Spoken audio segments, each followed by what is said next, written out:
오늘 말씀의 제목은요, 세 번째 기둥 들어갑니다. 예수님을 닮아가는 네 가지 영역입니다.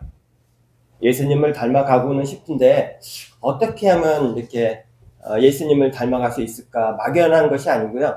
그것을 대표적으로 이렇게 네 분야로 이렇게 나눈 것입니다. 물론 더 깊이 들어가면 더 여러 분야가 있겠지만 크게 네 분야로 나눠서 말씀드리지 않은 거는 어떤 그 네 분야의 영역에서 이렇게 밑으로 들어가면 될 것 같습니다. 우리는 지난 시간까지요, 성숙한 그리스도인의 네 기둥 중에서요, 이 기둥까지 마쳤습니다. 절반을 딱 마친 겁니다. 오늘부터 시작하는 이 성숙한 그리스도인의 제3 기둥은요, 네 가지 영역에서 예수님을 닮아가는 훈련입니다. 성숙한 그리스도인 되기 위한 실제적인 삶의 연습인 것이죠. 예수님을 닮아가는 이 네 가지 영역은요, 첫 번째로요, 육체의 영성입니다. 두 번째로 물질 관계가 있고요. 세 번째로 대인 관계가 있고요. 마지막 네 번째로 영혼의 영성입니다. 이 네 영역이요, 골고루 또 바로 세워져야 온전한 성숙을 이룰 수 있습니다. 만약에 이 네 영역 중에서 한 가지 영역이라도 충분히 잘하지 못하면 어떻게 될까요? 이 사탄이요, 너무 잘 알지요? 나의 이 취약한 부분을 파고들어서요, 나의 영적 성장을 방해하고 넘어뜨리려고 할 것입니다. 마치 이 밥상다리가 이게 4개인데요. 그 중에 하나가 짧으면요, 결국 그 짧은 다리 때문에요, 상이 기울어져서 밥상이 넘어지는 것과 같습니다.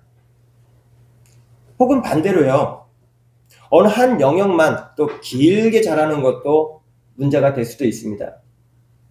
밥상 다리 중에서요, 1개 혹은 2개만 길게 자라면 어떻게 될까요? 특수한 경우가 아니라면요, 그 상은 제대로 쓰임받지 못할 것입니다. 상다리는요, 균형 있게 같은 길이어야 쓰임받을 수 있는 것입니다. 네 다리가 모두 길다면요, 탁자나 식탁으로 쓰면 되고요. 적당하면 밥상으로, 짧아도 됩니다. 그러면 균형만 맞다면요, 우리 하나님 교자상으로 쓰실 것입니다. 세상 교육에서도요, 이러한 균형 잡힌 성장을요, 전인적인 인간교육이라고 합니다. 그래서 굉장히 중요시 여기죠. 이번에 우리가 오늘부터 시작하는 제3기둥의 훈련은요, 세상의 이 전인적인 교육과 맥을 같이 합니다. 우리의 영, 혼, 육은 아니고요, 삶의 모든 사람과의 관계와 그리고 나의 물질의 사용과 그 영적인 것까지 골고루 성장을 돋도록 하는 것이 목적입니다. 성숙한 그리스도인이 된다는 것은요, 흠이 없는 완벽한 그리스도인이 되는 것은 절대 아닙니다. 예수님의 장성한 분량까지 자라나는 온전한 그리스도인이 되는 길인 것이죠. 우리의 삶을요, 온전히 주님께 올려드려서 예수님 닮은 그리고 성숙한 그리스도인으로 모두 빚어지시기를 예수님의 이름으로 축복합니다. 아멘. 본문 첫 번째로요, 첫 번째 상다리 육체의 영성을 보도록 하겠습니다. 성경은요, 우리의 몸을 이 거룩한 이 삶의 도구라고 말씀하십니다. 우리 고린도전서 6장 19절에서 20절 함께 읽겠습니다. 시작. 너희 몸은 너희가 하나님께로 받은 바 너희 가운데 계신 성령의 전인 줄 알지 못하느냐? 너희는 너희 자신의 것이 아니라 값으로 산 것 되었으니 그런즉 너희 몸으로 하나님께 영광을 돌리라. 아멘. 사도 바울 선생님이 지금 말씀하셨듯이요, 우리의 몸은요, 성령님께서 거하는 성전입니다. 각 사람마다요, 체력 혹은 건강 상태, 어떤 재능, 이걸 우리 이제 달란트라고 하죠. 다 다르죠. 그런데 남과 비교하지 않고요, 또 내가 좀 더 나갔다 하더라도 교만하지 않고요, 자신에게 주어진 분량 안에서 한 걸음씩 이 몸을 주님께 드리는 훈련을 말씀드리고 있는 것입니다. 비록 내 몸이 남들과 비교해서 좀 연약하더라도 하나님께 드릴 수 있는 것이고요, 또 강건해도 교만치 않고 겸손하게 하나님께 영광을 돌려야 할 것입니다. 육체의 영성 훈련은요, 자기 몸이 그렇다고 해서요, 억지로 학대하고 억누른다고 이루어지는 것은 절대 아닙니다. 하나님께서 원하시는 것은요, 어떤 금욕주의적 자기 처벌이 아니라요, 이 절제와 헌신을 통해서 이루어지는 거룩한 삶을 요구하십니다. 오늘날 우리가 학문적으로 보는 심리학이나 상담학이나 이 코칭학에서도요, 이 꾸짖기보다는요, 칭찬과 긍정적인 강화가 더 효과적이라는 것은 이미 알려져 있습니다. 마찬가지로요, 우리 몸이 이렇게 새벽 기도에 나오고 기도하고 성경 읽고 찬양했다면 이 칭찬해주고 이 북돋아주면서 장점을 살리면서 동기를 부여할 때 우리 육체는 더 잘 변화합니다. 그렇다고요, 또 육체 훈련에 절제와 엄격함이 절대 불필요하다고 말씀드리는 것은 또 절대 아닙니다. 우리 고린도전서 9장 27절 한번 읽어볼까요? 시작. 내가 내 몸을 쳐 복종하게 함은 내가 남에게 전파한 후에 자신이 도리어 버림을 당할까 두려워함이로다. 아멘. 바울은요, 성도의 삶을 운동선수에 지금 비유하고 있습니다. 내가 내 몸을 쳐서 복종하게 한다고 합니다. 선수가요, 시합에 나갈 때 이 경기에 이기기 위해서요, 자신을 몸을요 아주 꾸준히 연습하죠. 마치 그것과 같습니다. 우리도 영적 승리를 위해서는요, 육체의 욕구를요 다스리는 훈련이 필요한 것이죠. 다만 그 방식은요, 자기 혐오나 어떤 분노가 아니고요, 더 높은 목표를 향한 열정과 헌신으로 긍정적으로 하는 것입니다. 바울은 또 보니까 디모데전서 4장 8절에 육체의 연단은 약간의 유익이 있으나 경건은 범사에 유익하다고 또 말씀하십니다. 지금 말씀드린 육체의 훈련이 유익합니다. 유익하지만 거기에 머물지 말고 이 경건한 훈련도 병행해야 된다고 사도 바울 선생님이 말씀하십니다. 혹시나 이 말씀 듣는 중에 나는 의지가 좀 약해서 육체 훈련을 잘 못한다고 생각하시는 분 계십니까? 걱정 안 하셔도 됩니다. 하나님은요, 우리의 연약함을 너무나 잘 알고 계셔서 자기의 분량에서, 자기에게 분량 주어진 것에서 더 열심히 하는 걸 원하십니다. 중요한 것은요, 그래서 매일 한 걸음씩 꾸준히 주님을 따라가는 것입니다. 작은 것부터 규칙적인 생활 습관 들이고 또 절제할 부분을 하루하루 승리해 나갈 때 우리 성령님께서 도와주셔서 우리 몸도요, 점점 더 예수님을 닮은 거룩한 산제물로 변화될 줄로 믿습니다. 본문 두 번째로요, 두 번째 상다리 물질 관계 보도록 하겠습니다. 이 두 번째로 살펴볼 영역은요, 물질에 관한 영성입니다.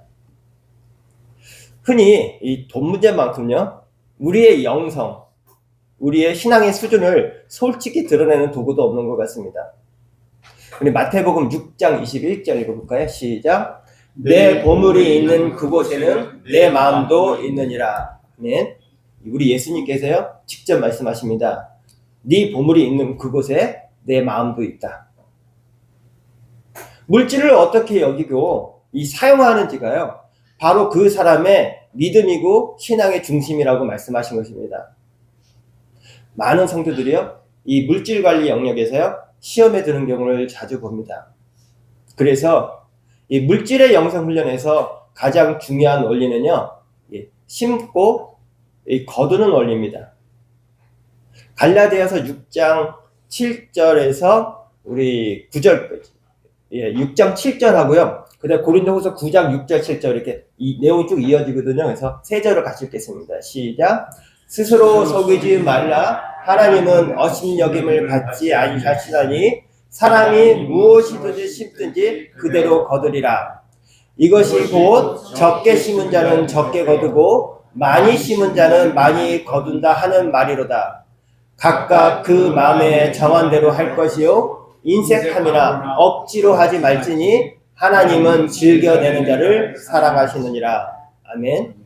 지금 읽으신 말씀처럼요, 사람이 무엇으로 심든지 그대로 거둔다고 합니다. 그리고 심기는 심는데요, 적게 심는 자는 적게 거두고 많이 심는 자는 많이 거둔다고 가르치고 계십니다. 하나님의 나라의 이 경제 법칙은요, 이 농사 짓는 것과 똑같습니다. 받은 물질을요, 내 것이라고 꼭 쥐고 있으면요, 더 이상 흘러 들어오지 않고요, 씨앗처럼 이렇게 심으면 그 씨앗이 열매로 되돌아오는 것입니다.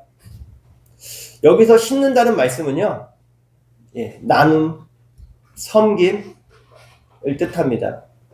하나님은요, 우리에게 주신 것을 우리 이웃과 나눌 때, 그리고 이웃에게 흘려보낼 때, 이 때가 됐을 때 하나님께서 풍성한 열매로 채워주십니다. 그렇다면 이 물질을 심는 삶은 어떤 모습을 말씀하는 걸까요? 먼저요, 내가 가진 모든 것이 바로 하나님께로부터 왔음을 인정하는 것부터 시작입니다. 우리는 빈손으로 세상에 왔다가 빈손으로 다시 하늘나라 갈 것입니다. 그 사이에 누리는 물질은요, 잠시 우리에게 맡겨진 이 사명입니다. 성경은 그것을요, 이 청지기, 이 관리인이라고 부르죠. 이 주인이라고 부르지 않습니다. 다윗 왕이 이런 고백을 했습니다. 부귀가 주께로 말미암아 나니 우리가 주의 손으로 받은 것으로 주께 다시 드렸을 뿐입니다. 라고 고백합니다. 하나님이 주인이고요, 나는 이 청지기에 불과하다는 이 분명한 인식이 바로 이 물질 관리의 출발점입니다. 이 원리를요, 어린 아이한테 한번 비유해 볼 수가 있습니다. 아이에게 과자 먹고 있을 때 엄마한테 과자 하나 줘볼래? 라고 하면요, 10중 8구 이 아이는 주기 싫어합니다. 이 자기 것을 빼앗긴다고 느끼는 것이죠. 그래서 지혜로운 부모는요, 이것을 좀 고쳐주기 위해서 과자를 뜯어서 아이에게 줍니다. 그리고 나서 과자 하나만 줄래? 이걸 계속 반복해서 훈련시킵니다. 그런데 어떤 아이는요, 이 부모에게 받은 것을요, 받자마자 잊습니다. 그래서 자기 손에만 딱 들어오면 끝까지 안 넣는 경우도 보았습니다. 우리의 물질 사용도요, 마찬가지입니다. 하나님께로부터 받은 복을 내 것이냐 이렇게 움켜잡고만 있으면요, 이 축복의 통로가 탁 막혀버립니다. 그러나 받은 것을 이웃과 나누면요, 하나님께서 우리를 더 맡길 수 있는 그릇으로 여기면서 오히려 계속 채워주시죠. 물질은요, 양날의 검과 같아서 잘 쓰면 선하고 유익하지만 잘못 쓰면 그것에 베일 수도 있습니다.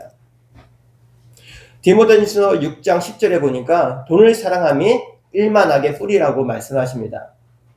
돈 그 자체는 악은 아니죠.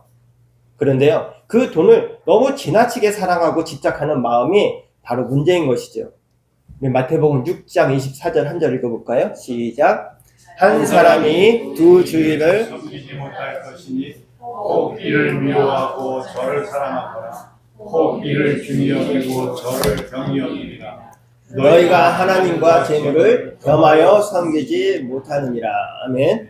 우리 예수님이요, 한 사람이 두 주인을 섬기지 못한다고 말씀하시면서 너희가 하나님과 재물을 겸하여 섬길 수 없다고 말씀하셨습니다.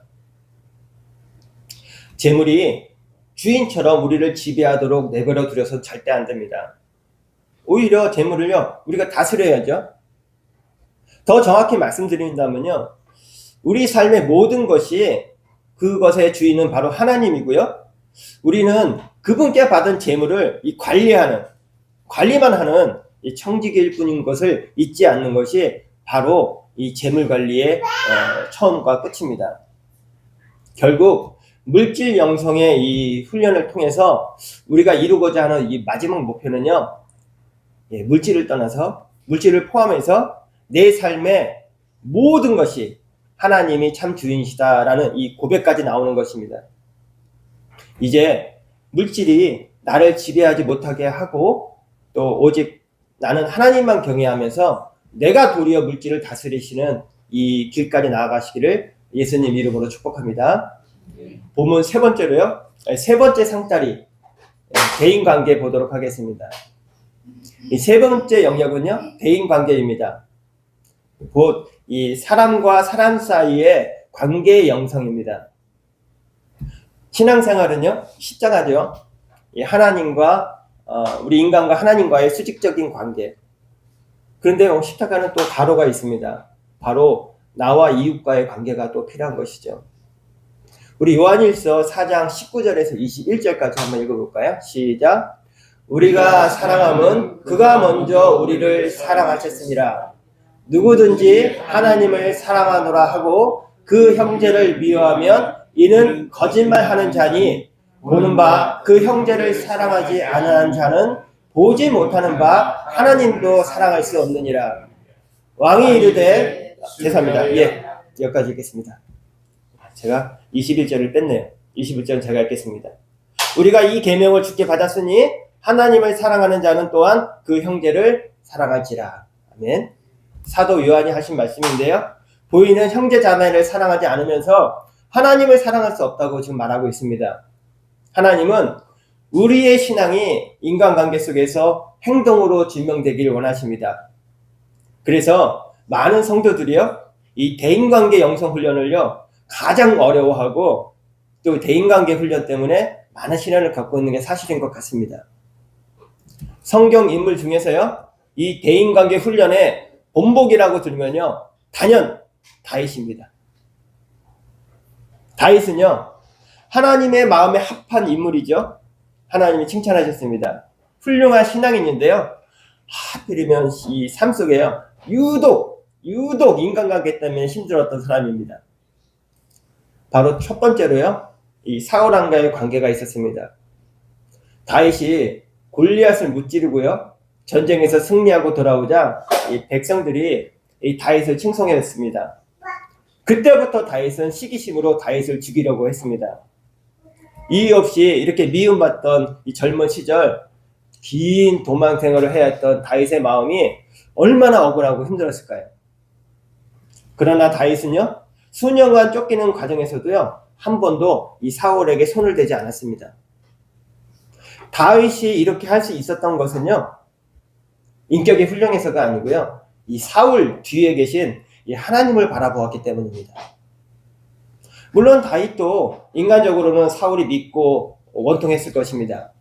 그러나 복수심보다는요, 하나님을 경외하는 마음으로 용서했던 것이죠. 그리고 하나님의 때에 하나님의 방법으로 사울의 문제를 해결해 주실 것을 믿고 바랐기 때문에 스스로 원수 갚지 않고요, 끝까지 참고 기다린 것입니다. 우리가 인간관계에서 억울한 일을 당할 때 당장 내 힘으로 보복하거나 속단하지 말고요, 하나님이 하실 때를 바라보는 것, 이것이 바로 믿음입니다. 두 번째로요, 요압 장군과의 관계가 있었습니다. 요압은요, 이 다윗의 아주 충직한 이 군대 장관이었습니다. 그런데요, 너무 다루기 힘든 인물이었습니다. 다윗이 원치 않는 이 살인을 저지르기도 하고요, 또 다윗이 명령하면 그 명령을 지키지도 않습니다. 다윗이 이 요압의 이런 행동 때문에 마음에 아주 고통을 많이 받았습니다. 그렇다고요, 요압을 곧바로 처단하거나 그러진 않고요, 오랫동안 요압을 지켜보았습니다. 나라를 다스리는 왕이니까요, 이 복잡한 정치적 상황도 있었고 또 주변 여론을 고려하지 않을 수 없었기 때문입니다. 다윗은 인내하면서요, 지혜롭게 또 때를 기다리면서 요압을 계속 관리했던 것이죠. 우리는 인간관계에서요, 이 오래 참음과 이 충성으로 버티는 가운데 하나님께서 역사하시도록 맡겨드려야 할 때가 있습니다. 가까이에서 요압처럼 이렇게 속상하게 하는 사람을요, 우리도 다윗처럼 끝까지 긴 안목으로 하나님께 아뢰며 인내하시기를 소망합니다. 세 번째로요, 또 시므이라는 사람이 있었습니다. 시므이는요, 이 사울 왕가의 집안이죠. 사울 왕가의 베냐민 지파 사람인데요, 다윗이 압살롬의 난으로 이제 피난을 갈 때요, 아주 따라오면서 한 번 딱 욕하고 가는 게 아니고 따라오면서 돌을 던지면서 저주했던 사람입니다. 그러지 않아도 힘들어 죽겠는데 아주 졸졸졸졸 따라오면서 돌 던지고 욕을 했던 사람입니다. 이에 다윗의 부하 있죠, 아비새가 저 죽은 개 같은 자를 당장 죽이겠습니다 합니다. 그런데 다윗이 뭐라고 하느냐 하면요, 여호와께서 그를 통하여서 나를 저주하라고 한 것이니까 라고 받아들인 것입니다. 사무엘하 16장 10절에서 12절인데요. 함께 읽겠습니다. 시작. 왕이 이르되 수르의 아들들아, 내가 너희와 무슨 상관이 있느냐? 그가 저주하는 것은 여호와께서 그에게 다윗을 저주하라 하시리니 내가 어찌 그리하였느냐 할 자가 누구겠느냐 하고 또 다윗이 아비새와 모든 신하들에게 이르되 내 몸에서 난 아들도 내 생명을 해하려 하거든 하물며 이 베냐민 사람이랴 여호와께서 그에게 명령하신 것이니 그가 저주하게 내버려 두라. 혹시 여호와께서 나의 원통함을 감찰하시리니 오늘 그 저주 때문에 여호와께서 선으로 내게 갚아주시리라 하고. 아멘. 다윗은요 이 시므이의 악행을요 일일이 대응하기보다 오히려 나의 잘못을요 돌아보고요 또 하나님의 섭리로 받아들였습니다. 이렇게 다윗은요 인간관계의 실현 속에서 겸손, 용서, 그리고 회개와 오래 참음으로 실천하였습니다. 그래서 하나님께서도요 이 다윗을 보고요 내 마음에 합한 사람, 내 마음에 합한 사람이라고 인정하게 된 것입니다. 사실 용서와 사랑은요 우리 힘만으로는 불가능합니다. 우리 안에 성령님의 능력을 의지해야 가능한 것이죠. 그래서 우리가 예수님을 바라보는 것입니다. 우리 예수님께서 나 같은 죄인 먼저 용서하셨고 이미 십자가에서 그리고 용서의 길도 열어놓으셨습니다. 그리고 그 예수님이 지금 내 안에 살아 계시기 때문에 나는 내 힘이 아니고요 예수님의 사랑으로 용서할 수 있는 것입니다. 내 힘으로는 안 되지만 내 안에 예수님은요 가능하십니다. 그리고요 용서는요 상대방을 위한 것이기도 하죠.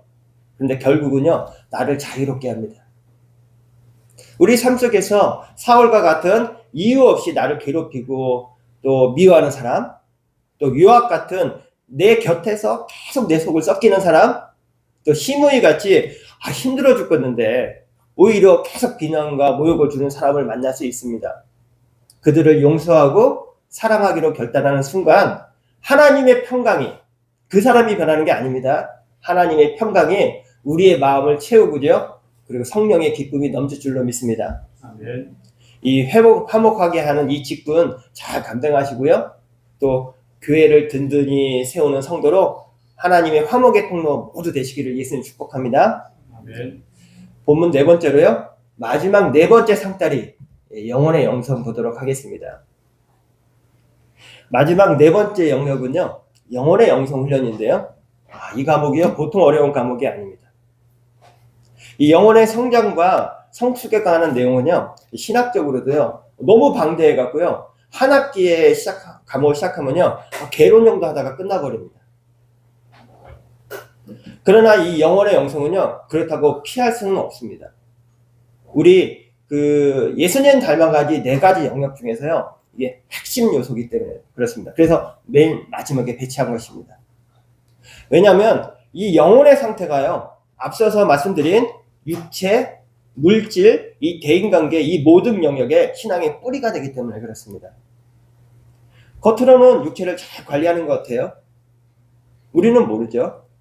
돈도 바르게 쓰는 것 같아요. 모릅니다.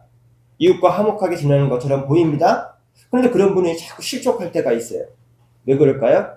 영혼 관리를 잘못했기 때문에 그렇습니다. 영혼 깊은 곳에 깨어있지 않으면요 어느 순간에 그 모든 것이요 싹 쓸려버립니다. 그래서 날마다 우리의 영혼을 훈련하고 또 지키는 것이 중요한 것이죠. 성령님께서요 우리 교회를 그리고 우리를 세우기 위해서요 주신 9가지 은사가 있습니다.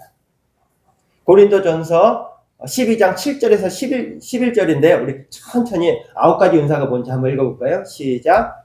각 사람에게 성령을 나타내심은 유익하게 하려 하심이라.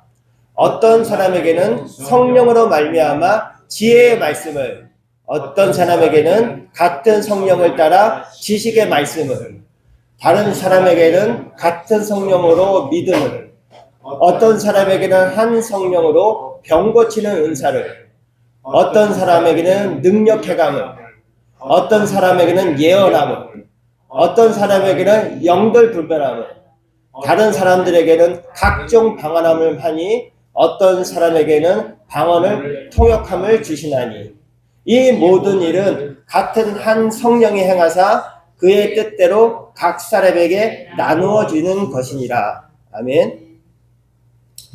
예, 바로 이 고린도서 12장에 나오는 이 9가지 은사는요, 선물입니다. 선물인데요, 하나님이 주십니다. 달라고 안 해도 주셔요. 근데 때로는 이 달라고 해야 주는 것도 있습니다.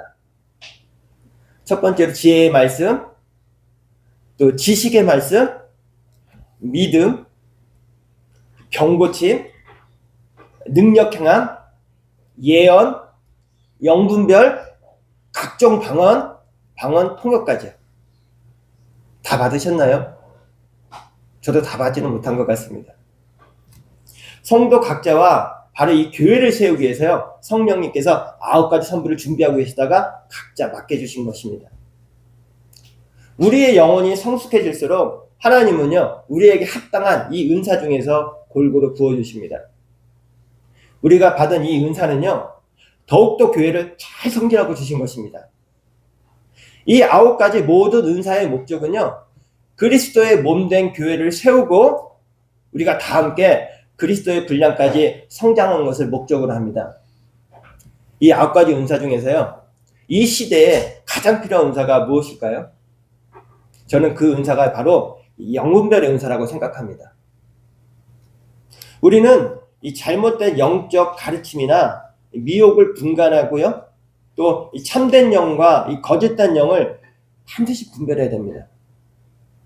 또한 내 생각에서 떠오르는 어떤 생각이나 이 감동도요, 성령님께서 주시는 것인지 육체의 생각인지 악한 영이 주는 건지도 분간할 줄 알아야 됩니다. 요즘 우리는 영적 분별력을 잃기 쉬운 시대에 살고 있습니다. 정보의 홍수 속에서 무엇이 하나님의 뜻인지, 무엇이 거짓된 영의 속은수인지 아주 혼란스러운 시대에 살고 있기 때문입니다. 유튜브나 각종 미디어들의 이 알고리즘 들어보셨죠? 알고리즘. 예, 유튜브가 두려운 것도 아니고요. 미디어가 두려운 게 아닙니다. 저는 두려운 것이 알고리즘입니다. 알고리즘. 이 알고리즘이 바로 악한 영이에요. 이 알고리즘이요, 딱 한 번 제가 유튜브를 보면요, 저를 파악합니다. 2번 보죠? 더 깊숙이 파악합니다. 3번 보죠? 정확하게 파악합니다. 그래서 이 사람이 원하는 것만 계속 보여줍니다. 그렇게 1년, 2년 보잖아요? 그분과 대화가 안 돼요. 왜요? 세상은 다 그렇게만 보고 있기 때문이에요. 이게 바로 악한 영의 알고리즘입니다. 이 알고리즘은요, 우리의 관심사를요, 끝없이 파고 들어갔고요, 내가 좋아하는 말만 계속 들려줍니다. 여기에 바로 영적 함정이 있는 것이죠. 듣기 편한 말, 내 입맛에 맞는 가르침만 골라 듣다 보면요, 어느새 이 진리 쪽에서요, 한쪽으로 이렇게 살짝 치우칩니다. 우리 디모데후서 4장 3절에서 4절인데요, 이때를 알고 미리 주신 말씀입니다. 시작. 때가 이르리니 사람이 바른 묘를 갖지 아니하며 때가 가려워서 자기의 사욕을 따를 스승이 많으므로 또 그 귀를 진리에서 돌이켜 허탄한 이야기를 따릅니다. 예, 귀가요, 가렵답니다. 귀가 계속 가려우니까 어떻게 돼요? 계속 긁겠죠. 내가 좋아하는 말만. 성경은요, 말세의 사람들이 귀가 가려워서 자기의 사욕을 쫓을 스승들을 많이 둔답니다. 유튜브에 스승들 많이 있지 않습니까? 그리고 돌이켜서, 진리에 돌이켜서 허탄한 이야기만 쫓을 것이라고 합니다. 우리가 아무런 분별력 없이요, 인터넷에 떠도는 온갖 설교나 영상을 이것저것 보다 보면요, 자신도 모르게요, 이 혼합된 가르침에 물들 수도 있습니다. 그러므로 영혼의 영성 중에서요, 이 필수는요, 바로 이 영분별입니다. 영분별. 바른 영을 분별할 수 있는 능력이요. 요한일서 4장 1절하고요, 또 이어서 5절, 6절 이렇게 3절 같이 읽겠습니다. 시작. 사랑하는 자들아, 영을 다 믿지 말고 오직 영들이 하나님께 속하였나 분별하라. 많은 거짓 선지자가 세상에서 나왔습니다. 그들은 세상에 속한 거로 세상에 속한 말을 하며 세상이 그들의 말을 듣느니라. 우리는 하나님께 속하였으니 하나님 말을, 우리의 말을 듣고 하나님께 속하지 아니한 자는 우리의 말을 듣지 아니하나니 진리의 영과 미혹의 영을 이로써 아느니라. 아멘. 예, 영들을요 다 믿지 말고요 영들이 하나님께 속하였나 분별하라고 합니다. 영적이라고 해서요 다 성령에 속한 역사가 아닙니다. 참된 성령의 음성인지, 그리고 나의 육신의 생각인지, 아니면 혼의 생각인지, 아니면 악한 영의 어떤 미혹인지 분명히 이 분별할 수 있는 능력, 양분별의 능력이 필요한 시대에 살고 있는 것이죠. 이런 분별력이 하루아침에 생기면 얼마나 좋을까요? 그런데요, 그게 쉽게 생기는 능력은 아닌 것 같습니다. 우리가 말씀과 성령으로 내면을 꾸준히 훈련해 나갈 때 그래서 잘하게 됩니다. 오늘은 말씀이 길어져서 제가 이 내용은 영분별할 때, 영혼의 영성할 때 좀 더 깊게 들어가도록 하겠습니다. 오늘 짧게 제목만 말씀드릴게요. 그렇다면요, 우리가 영을 어떻게 분별하죠? 첫 번째로요, 이 말씀을 기준으로 분별해야 되는데요, 어떤 신비한 체험이나 강력한 영적 감동이 있다 하더라도요, 그것이 성경의 가르침과 다르다 할 때는요, 멀리서 바라봐야 합니다. 두 번째로요, 그 사람, 그 단체의 열매를 보고 판단하는 것입니다. 그들의 열매를 보고 그들을 알리라고 말씀하셨거든요. 성령이 하시는 일에는요, 반드시 그 열매가 아름답습니다. 세 번째로요, 교회의 건강한 질서 안에서 분별하는 것입니다. 신앙은요, 나만 잘 믿으면 끝이 아닐까요? 바로 이 공동체와 함께 가기 때문에 그렇습니다. 마지막 네 번째로요, 기도를 많이 하셔야 되는데 이 기도가요, 처음부터 단추를 잘못 껴버리면요, 기도 아무리 많이 해도 소용이 없어요. 기도 안 한다고 안 한 사람도 물론 문제가 있죠. 영을 전혀 모르니까. 기도 많이 한 분들도 문제가 많죠. 왜요? 첫 단추를 잘못 꼈기 때문에 그렇습니다. 나의 기도를 이루는 것이 아니고요, 하나님의 뜻에 나를 이렇게 맞추는 과정에 이 기도를 해야 되는 것입니다. 기도가 없으면요, 거짓 영에 쉽게 속겠죠. 그런다고요, 기도를 많이 한다면요, 나는 기도를 많이 하는 사람이 한다면요, 더욱더 이 거짓 영에 속지 않도록요, 더 주의해야 되는 것입니다. 우리가 오늘 본문 말씀을 읽으신 말씀이 있었죠. 10편 51편 그중에 10절 말씀에 이런 말씀이 있습니다. 하나님이여, 내 성에 정한 마음을 창조하시고 내 안에 정직한 영을 새롭게 하옵소서. 성령님께서 나의 생각과 마음, 그것을 온전히 다스리도록 나의 마음을 이렇게 내어드리는 것입니다. 이러한 영분별의 훈련을 통해서 악한 영의 유혹 이겨내시고요, 또 세상도 감당 못할 영적 영향을 모두 발휘하시기를 예수님 축복합니다. 말씀을 맺도록 하겠습니다. 우리는 오늘 예수님 닮아가는 네 가지 영역의 훈련을 통해서 결국 예수님의 성품과 능력을 앞으로 닮아가게 될 것입니다.